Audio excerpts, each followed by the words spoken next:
भगवान भोले शंकर की बहुत बड़ी भक्त थी।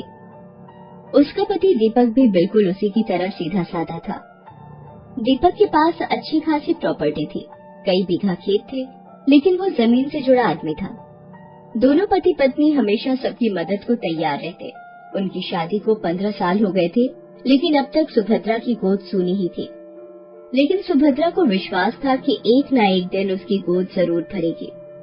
सुभद्रा बिना नागा किए हर दिन सुबह उठकर शिव मंदिर जाती, भोले बाबा का जलाभिषेक करती, ओम नमः शिवाय का जाप करती, आरती गाती, तब घर आती। एक दिन जब वो मंदिर से आई तो बहुत थकी थकी लग रही थी। घर में आते ही उसे चक्कर आने लगा और वो गिर गई। सुभद्रा, सुभद्रा क्या हुआ सुभद्रा? पता नहीं जी, तबीयत ठीक नहीं लग रही, चक्कर आ रहे हैं। कितनी बार कहा, इतनी सर्दी में सुबह सुबह नहाया मत करो, लेकिन तुम हो कि नहाना और मंदिर जाना एक दिन भी नहीं छोड़ सकती। अजी, सुबह सुबह जब तक मैं अपने भोले बाबा को जल नहीं चढ़ा लेती तब तक कुछ अधूरा अधूरा सा लगता है। और तुम्हें कुछ हो गया तो मेरा क्या होगा, कभी सोचा है? मेरे भोले बाबा है ना, मुझे कुछ नहीं होगा। उस दिन सुभद्रा की तबीयत शाम तक बिल्कुल ठीक नहीं लग रही थी, इसलिए दीपक सुभद्रा को डॉक्टर के पास ले गया। डॉक्टर ने वहाँ उसे जो बताया उसे सुनकर वो खुशी से उछल पड़ा और सुभद्रा की आंखों से खुशी के आंसू निकलने लगे। आप सच कह रहे हैं डॉक्टर साहब? सुभद्रा, सुभद्रा तुम माँ बनने वाली हो। सुन रही हो सुभद्रा, तुम माँ बनने वाली हो, मैं पिता बन जाऊंगा।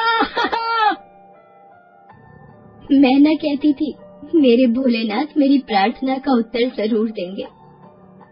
दोनों पति पत्नी बहुत खुश थे।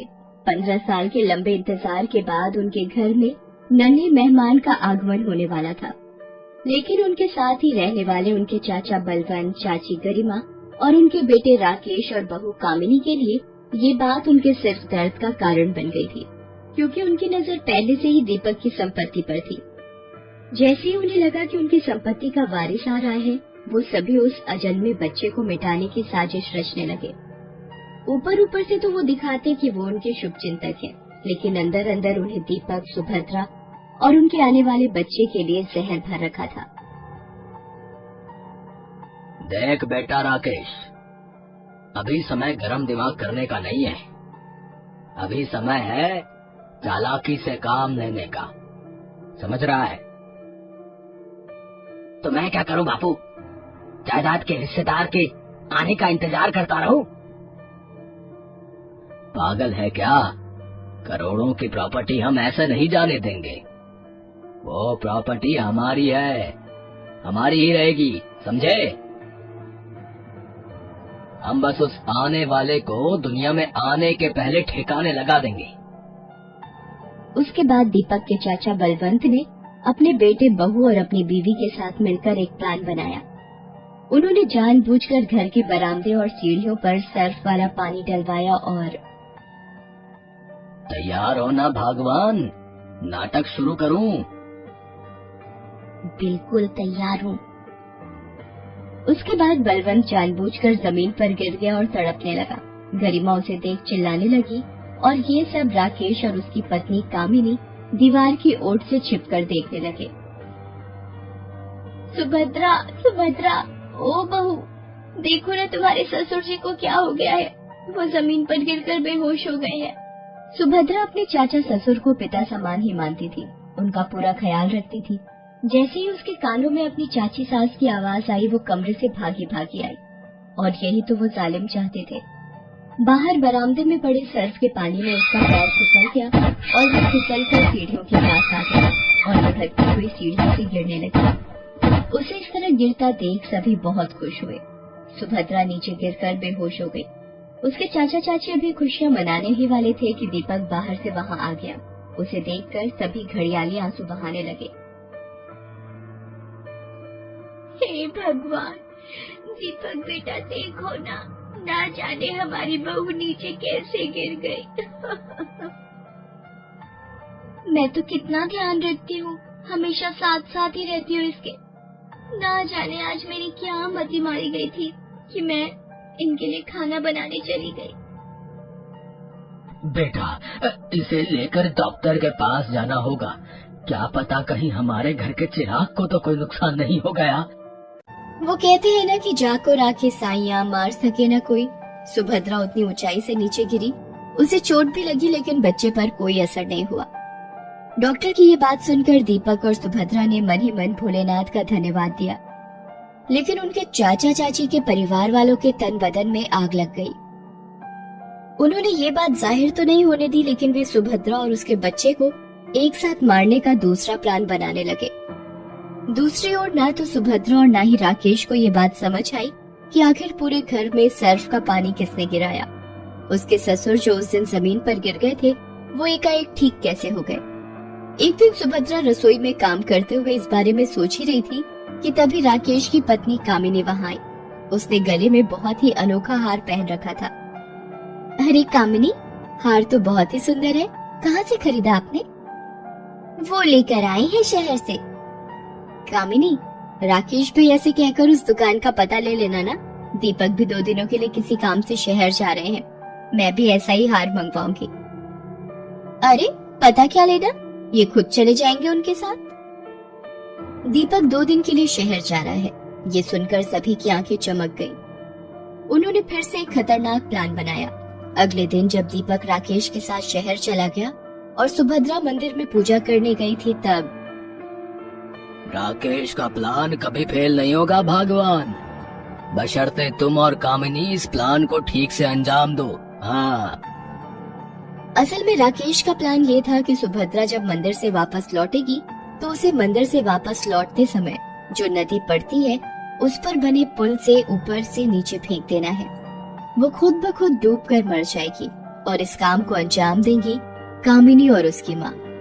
वे दोनों अपने चेहरे को ढके हुए सुभद्रा से नदी वाले रास्ते में मिलेंगे और उसे वहाँ से धक्का दे देंगे। राकेश दीपक के साथ होगा, बलवंत खेतों पर, किसी को कोई शक ही नहीं होगा। वे दोनों उस समय चेहरे पर नकाब बांधे सुभद्रा का इंतजार करने लगे।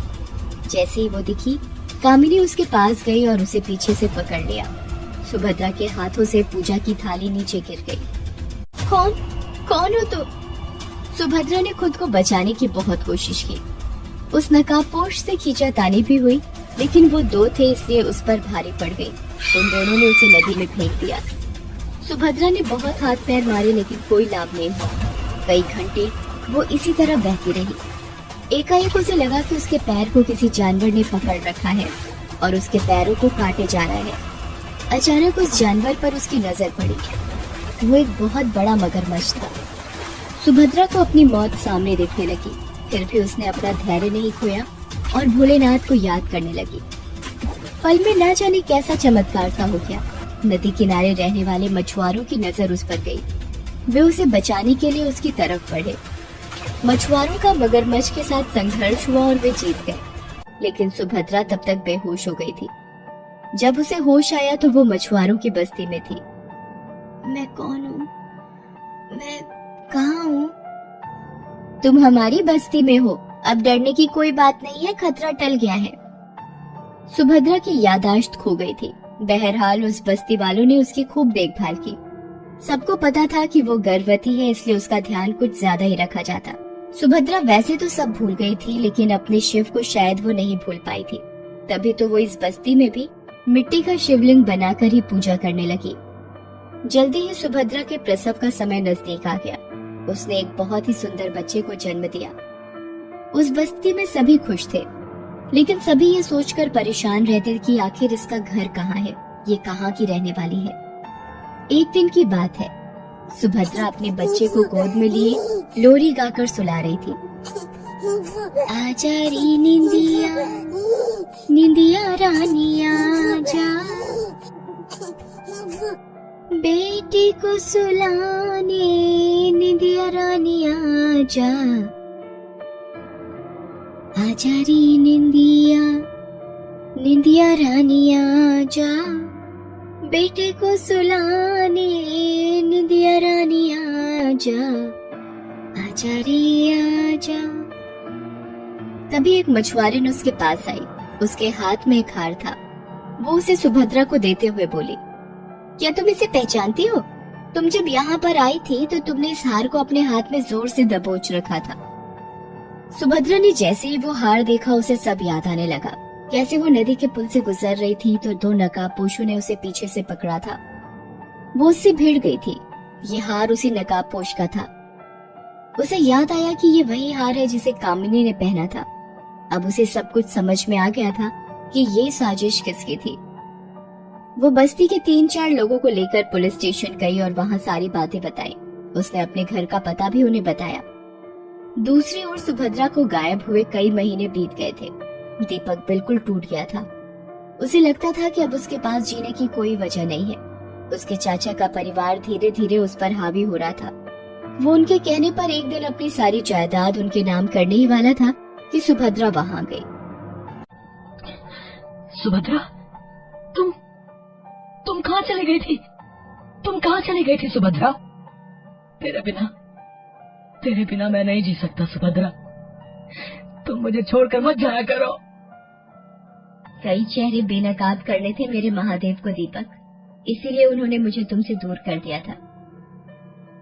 अरे सुभद्रा, तू आ गई। मेरी बहन तू कहाँ चली गई थी?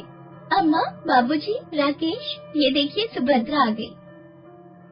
सुभद्रा के आने पर सभी झूठी खुशी दिखाने लगे, लेकिन सुभद्रा को उनकी असलियत पता थी। दीपक, पता है मुझे तुमसे दूर करने वाले कौन लोग थे? हमारे बच्चे को तुमसे दूर करने वाले कौन थे? नहीं पता सुभद्रा। अभी पता चल जाएगा। इंस्पेक्टर साहब, यही है वो लोग जिन्होंने मुझे और मेरे बच्चे को मारने की साजिश रची थी। पहले तो वे सब इस बात से इनकार करते रहे, लेकिन पुलिस के डंडे पड़ते ही तोते की तरह उन्होंने सब सच सच बता दिया। पुलिस उन सभी को जेल ले गई। उन पर मुकदमा चला। सभी को उम्र कैद की सजा हो गई। सुभद्रा का बेटा अब 3 साल का हो गया है। वो भी उसी की तरह ही शिव जी का बड़ा भक्त है। इस परिवार को शिव जी की कृपा ने एक बार फिर से मिला दिया।